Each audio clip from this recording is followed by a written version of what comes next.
Melihat berita tadi begitu, sejauh mana penurunan suku bunga Bank Indonesia ini mempengaruhi strategi pembiayaan Anda? Ya tentunya kita menyambut positif Mhm.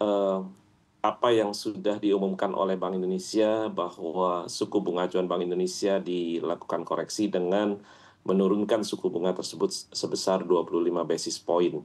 Tentu ini sejalan dengan eh, spirit daripada di mana kita melihat bahwa inflasi sudah juga terkendali dan bahkan kita mengalami deflasi selama 4 bulan terakhir.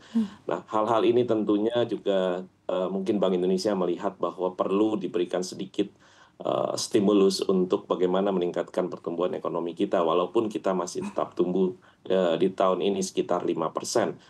Nah, banyak sekali misalnya berita-berita mengenai buying power atau uh, kita ketahui bahwa buying power masyarakat Indonesia ini sedang mengalami penurunan dan memang ini terasa ya Mbak Safira Ya, bahwa daya beli ini memang bisa dilihat dari di mana perusahaan pembiayaan juga merasakan ini karena portofolio kami di industri kami ini kurang lebih dari 50% portofolio yang ada ini ada di sektor otomotif. Khususnya roda mhm. 4 memang penjualannya mengalami penurunan sekitar 15 sampai dengan 20% year on year. Nah, ini sudah terjadi dan kita rasakan bersama semuanya. Dan semoga dengan penurunan suku bunga acuan ini dapat dengan tidak lama lagi terjadinya daya beli yang bisa meningkat. Harapannya dengan penurunan suku bunga ini, pengusaha mulai masuk ke dalam investasi daripada sektor-sektor yang di mana mereka tidak lagi menyimpan dananya di dalam bentuk suku bunga, dalam bentuk deposito ataupun tabungan. Baik, Pak Suwadi, tentu saja penurunan suku bunga ini kan diharapkan akan menggeliatkan kembali daya beli masyarakat begitu. Nah, tapi kalau misalkan diharapkan ada daya beli masyarakat meningkat, ini kalau kita bertanya-tanya kepada perusahaan multifinance, kapan nih industri multifinance berencana menurunkan suku bunga kredit? Apakah memang akan ada langsung diturunkan atau memang menunggu waktu dulu atau transisi dari perbankan? Seperti apa, Pak?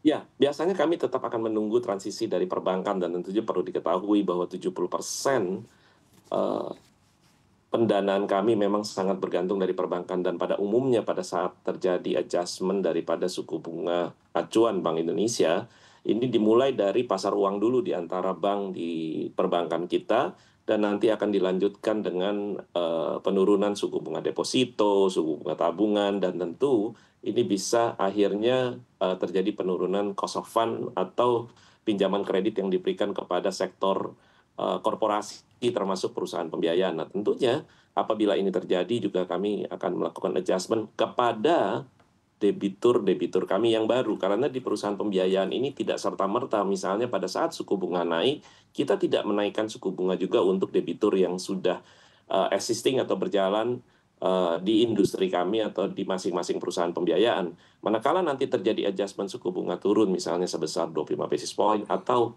lebih, tentunya akan juga mempunyai dampak kepada debitur-debitur yang baru, misalnya menandatangani kontrak, bisa terjadi adjustment.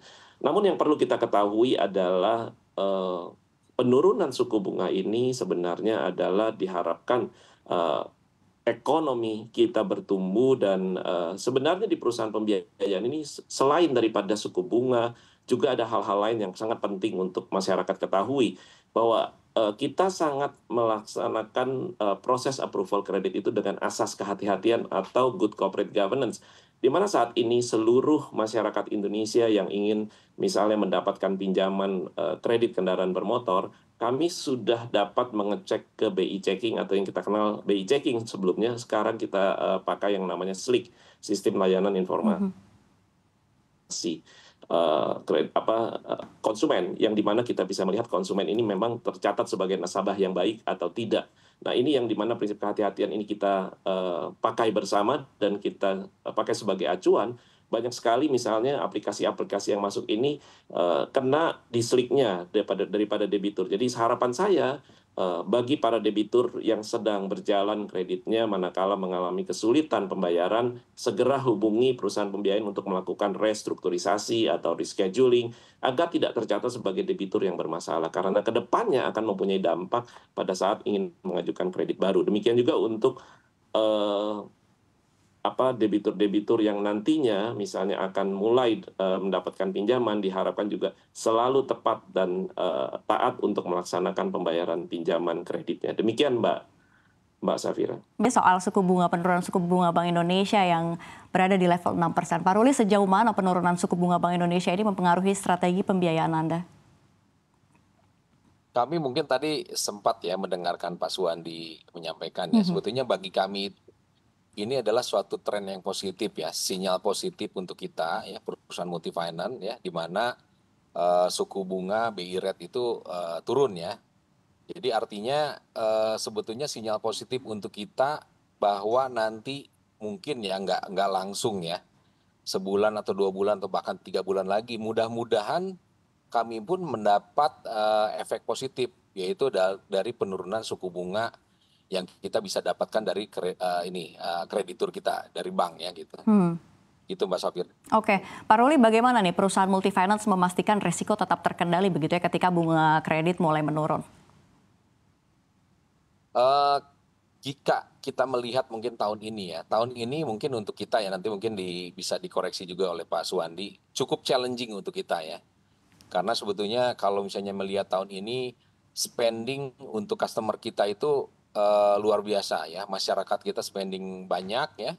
Kemudian juga kalau kita melihat juga dari yang mereka lakukan di spendingnya itu lebih ke konsumtif ya. Mungkin anggaplah wisata, kafe, dan lain-lain. Ini challenging buat kita, kenapa? Karena salah satu yang mungkin menjadi sumber untuk pembayarannya itu adalah tabungannya mereka ya. Jadi spending too much itu artinya mengurangi porsi yang tadinya harusnya sebagai angsuran. Ya, challenge-nya kita adalah yang mengingatkan customer, jangan sampai angsurannya kepake untuk belanja yang lain-lain gitu. Nah, kemudian juga kami sih sudah mendapatkan pola ya, challenging-nya di perusahaan multifinance itu kami sebetulnya ada 2 pondasi kita, yaitu kebijakan kreditnya kita, kemudian pengelolaan portofolio yang kita miliki. Nah, dengan melihat attitude dari masyarakat seperti itu ya, tugas kami yang melakukan edukasi, kemudian juga mengingatkan mereka agar selalu menyisihkan kewajiban angsurannya. Nah, kemudian dengan suku bunga yang mungkin dari BI ini sudah mulai menurun ya, walaupun belum signifikan, kami melihat ya tadi mungkin Pak Suwandi juga sudah menyampaikan daya beli masyarakat pasti akan ada dampak positif ya, karena mereka juga bisa membayar suku bunga yang mungkin relatif lebih murah, walaupun ya mungkin ini belum kejadian, kami masih butuh mungkin 2 bulan 3 bulan lagi, karena juga bunga yang diberikan oleh kreditur kita kepada perusahaan pembiayaan itu kan mungkin masih belum signifikan atau mungkin belum berubah.